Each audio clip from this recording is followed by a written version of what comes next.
Em Lisboa de 1923, na rua Luciano Cordeiro, nascia Maria de Lourdes Dias Costa.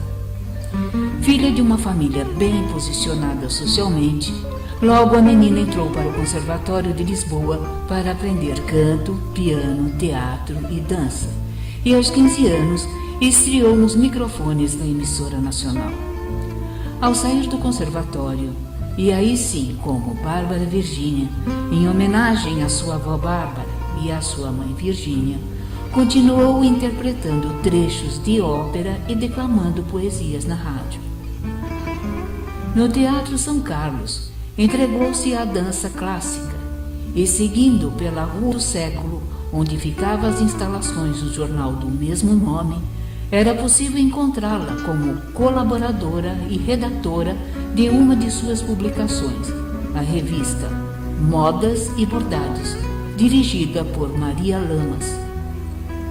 Estreou no teatro com a peça O Ladrão e no cinema como atriz em 1945 com o filme Sonho de Amor. Com apenas 22 anos, Bárbara Virgínia tornou-se a primeira mulher portuguesa a assumir a direção de um filme, sendo também a protagonista do mesmo.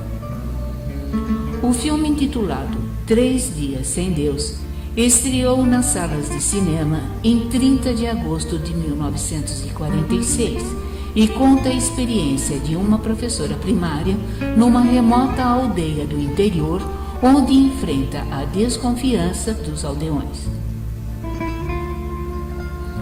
Segundo o jornal O Século, o primeiro filme sonoro português dirigido por uma mulher foi aplaudido no final da exibição durante mais de 15 minutos e o público ofereceu flores ao elenco e aos técnicos que estavam presentes na estreia. O filme foi selecionado para representar Portugal na primeira edição do Festival Internacional de Cinema de Cannes em 1946, ao lado de Camões, de Leitão de Barros. Continuou a carreira como atriz de cinema em Aqui Portugal, de Armando de Miranda, em 1947, e prosseguiu como locutora de rádio e declamadora. Bárbara Virgínia tinha o projeto de realizar outro filme, uma adaptação de um texto de Antônio Nobre, mas não chegou a ser concretizado porque, segundo ela, a única dificuldade que surge é a falta de dinheiro. Assim, enquanto a oportunidade de realizar mais um filme não se concretizava, em 2 de agosto de 1952, a convite de Assis Chateaubriand, Bárbara embarcou para o Brasil a bordo do navio Vera Cruz, com um contrato de alguns meses com a Rádio Tupi, mas na verdade, só depois de 6 anos e 608 recitais de poesia é que voltou para Portugal, mas em férias. Em 1957, a TV Tupi lhe atribuiu o prêmio do Teatro Declamado e foi declarada a melhor intérprete da poesia de Castro Alves, mas também dizia como ninguém os versos de Flor Bela Espanca. Em 15 de outubro de 1963, Bárbara se despediu dos palcos num espetáculo no Teatro Municipal de São Paulo e no dia 24 se casou em Aparecida do Norte e não voltou mais a representar. Contudo, ainda voltou a ser sucesso, agora na Rádio 9 de Julho e Rádio Mulher de São Paulo, apresentando uma série de dicas e regras que fazem do viver em sociedade uma arte. Bárbara também orientou comissários de bordo de companhias aéreas brasileiras, como, por exemplo, a Sadia Transportes Aéreos, depois Transbrasil.